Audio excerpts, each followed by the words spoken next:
Hello. Welcome to the the story of the submarine, probably the most infamous great white shark that has ever been in the oceans. Um, it's a long story. I'm going to be breaking it up into different pieces, but the submarine is a very interesting story. It's this story of a giant great white shark that used to maraud the waters of False Bay back in the 70s and the early 80s. And some call it myth and legend, and others say that it really did exist. It did exist, and I know it existed because I personally saw the submarine on 3 occasions, and on one of those occasions I came very close to losing my life to the animal. I was only a kid, I was like 13 years old. But I want to give you a little bit of background first of all before we get into the submarine. Just some background on myself leading up to the submarine, because it's a very interesting story with some very interesting characters. I was born in Durban up on the northeast coast. Um, right now I'm making this video down in a place called Mossel Bay, which is on the south coast. It's probably the most prolific great white shark area in the world. But I was born in Durban, and my father was an ardent sports fisherman. He loved fishing. He'd catch anything. I mean, if he had to, he'd sit and catch goldfish. I mean, he was a nutcase when it came to fishing. But his pet thing was catching sharks. He loved catching sharks. And he used to catch them off the different piers along the Durban beachfront, North Pier and the West Street Groin was his favorite pier to catch sharks off. He used to catch bull sharks and dusky sharks and sand tiger sharks. And a lot of the sharks, he let them all go. He never kept them. He put them back in the water. But once in a while, and black-tip sharks, and once in a while he'd catch something big, and you'd see my father with this big shark over his shoulders. He was a big man, and he'd be carrying the shark across the road to the SeaWorld, the Durban Aquarium, and then the shark would be in the Durban Aquarium. And my mom would take me down to see the sharks that my father had caught in the aquarium. And I remember one day, I was about 6 years old, and I went down to see a particularly large black-tip shark that my father had caught. And it was a beautiful specimen. And I remember going to that aquarium that day, and it was one of those old-fashioned aquariums with these 1 by 1 meter glass windows surrounded by cement and this thick, and the tank was kind of oval and not very large, and I had my face against the glass of that aquarium, the dampness, and I can remember the dampness on my cheek, and I was looking into the tank trying to see the shark, and I couldn't see the black-tip shark. Obviously it was swimming on the bottom, or maybe got eaten by the bull sharks, I don't know. But anyway, this big bull shark swam past the window, right past me like that, right in front of my eyes. And I remember it was all grey, and it was big, and it had this big jaw and this blunt snout, and it was full of fins. And that was the day I really fell in love with sharks. And I decided that I would one day work professionally with sharks. Anyway, later on I saw the movie or the documentary Blue Water White Death, and I fell completely in love with the great white shark. And when I was 11, 12 years old, we moved from Durban down to Cape Town, and we went to live in Somerset West, overlooking False Bay. And my father bought himself a 20-foot fishing boat with 2 outboard engines on the back, and we started fishing in False Bay. And of course we started hearing all these stories about the great white sharks of False Bay. False Bay was very famous for great white sharks, and still is. And in these stories we heard about the submarine. People started telling us about the submarine, and you'd ask them, how big is the shark? And it was like, the shark's 40 feet long, the shark's 35 feet long, the shark's 25 feet long. And most of the time it depended on how many brandies the fisherman had, killed before we told the story about the submarine. And of course, they told us that the eye was the size of a dinner plate and all this kind of thing. But the reality of it was that we didn't know how big the submarine was. We didn't even know if it existed. So one day, my father and I, I was only 12. My father and I, we rocked up at this place called Art Smart down in the Strand. And Art Smart is just this junkyard of everything. It belonged to this big bear of an old man. He wasn't that old at the time. He just had a lot of mileage on him. Big beard, piercing eyes. His name was Arthur Ridgeway. And he was a legend in the Strand, you know. You could see him any day of the week up and down in his beach buggy with his fishing rods at the back, and he was going fishing. So we walk into this, it's a beautiful summer's day. It's just 1 or 2 roads back from the beach. You can smell the ocean.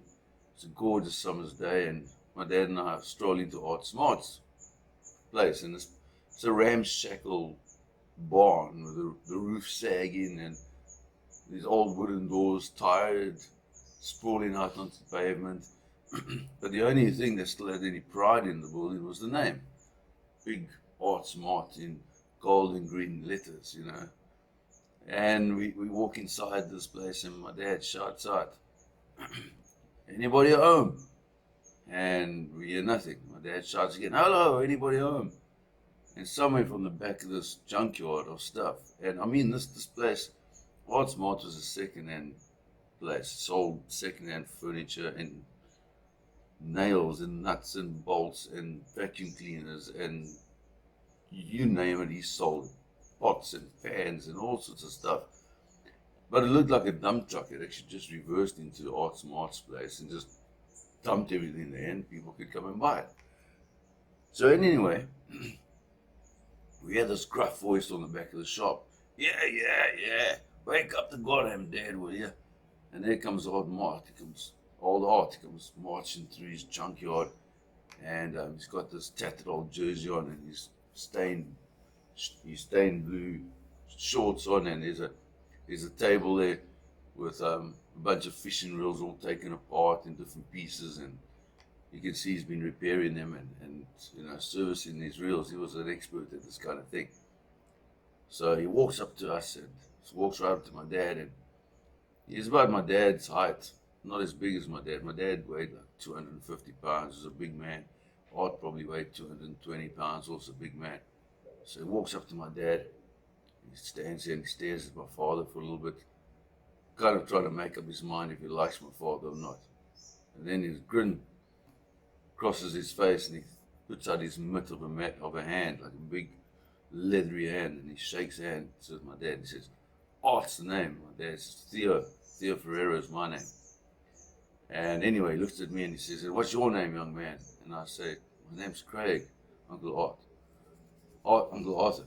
So anyway, he says, "What can I do you for?" So my dad says, "Well, I hear around town you're the man to talk about fishing and fishing equipment.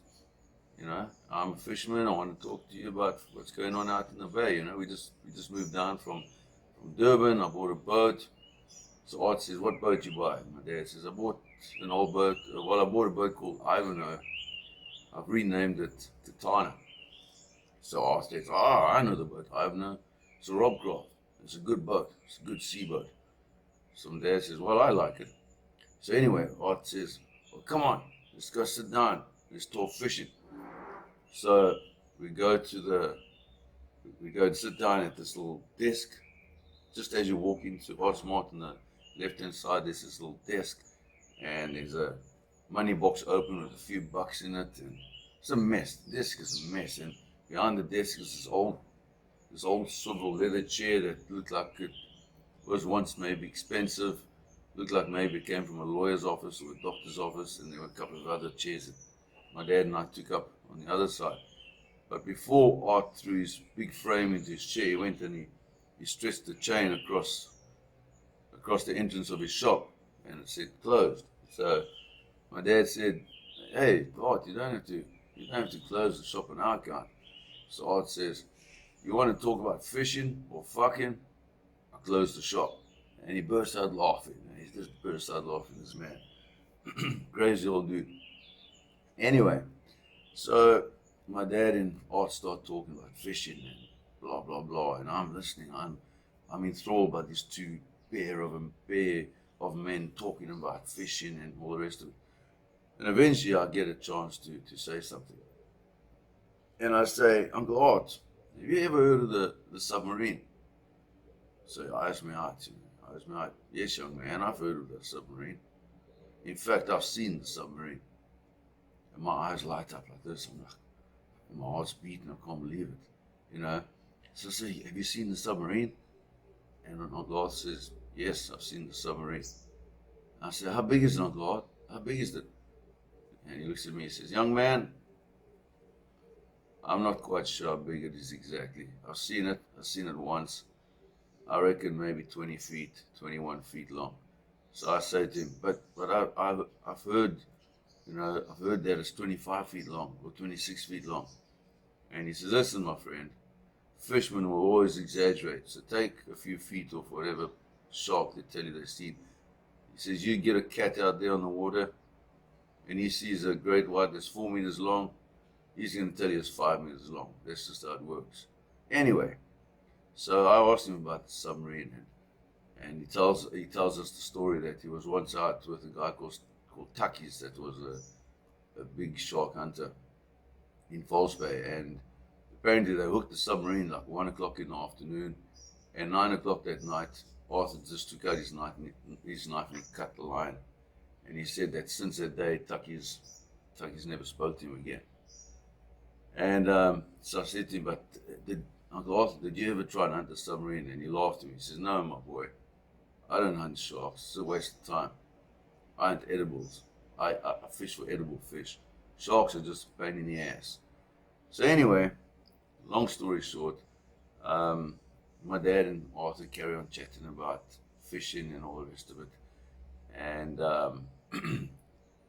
and I asked the odd question about the submarine, what about this and what about that, and what's the biggest great white shark you see, and where do they see the great white sharks? And Uncle Arthur tells me, well, during the summer months they see the great whites down in the Macassar Beach area and the Strand area, and he says there's so many down there that time of year that you can walk from the beach. Sometimes you can walk from the boat to the beach on the sharks. And then he says in the winter months they normally come around the Seal Island, right on the other side of the bay. He says you get big animals out there, he said to me. And I said, so when do you see the submarine? And he said, the funny thing is, the submarine always comes into the bay during the summer months, and it probably goes and hunts down at the island, but it spends most of its time down at Macassar Beach off the water tower. He says that we normally see, well, it's normally been seen in like 22 meters of water along the reefs of Macassar Beach. So, we'd been fishing down there, my dad and I had spent a few trips already on his boat, Katana, fishing Macassar Beach. So I'm all excited, now I want to see the submarine. So I say to him, do you think we'll see the submarine if we go there and we chum the water? So Uncle Arthur says, you might not see the submarine, but you're going to see sharks out there. You're going to see great white sharks. So that was the first introduction that I had to the submarine, not physically, but from a conversation point of view. And this is the video number 1 of this series, and in the next video we get into actually encountering the submarine, this giant great white shark. But before I end off, there's a story that's going around. There's a story that's been going around for a long time. And the story is that there were 2 journalists in Cape Town that decided to dupe the public. They decided to trick the public, and they came up with this newspaper article about this giant 25-foot great white shark in False Bay called the Submarine. That story is a lie. That article never ever once appeared in the newspapers. No 2 journalists ever came up with that nonsense. It's a lie. The submarine really does or did exist. People out there still don't believe it. There's a lot of people that say no, it didn't exist. It was too big. The stories of it too big, too wild. But once I finish the series, you decide. You decide if the submarine did exist or not. I know it existed. I saw the animal. I saw it close and personal. Like I say, I almost lost my life to it, and I'll be telling that story. But the submarine existed. But ultimately, you are going to decide whether I'm telling the truth or not. So, stick around for the next video.